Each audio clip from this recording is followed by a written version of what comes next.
Yesterday in Ngala, where we have about 90,000 internally displaced persons living, there was a major rainstorm and about 400 shelters were destroyed, affecting about 2,500 individuals.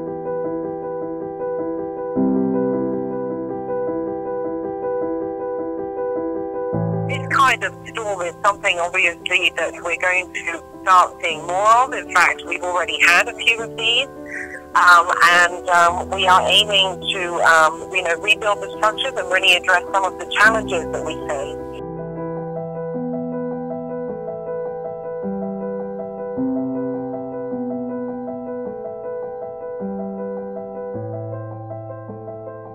So this storm is very serious, but it's also potentially an indication of more to come.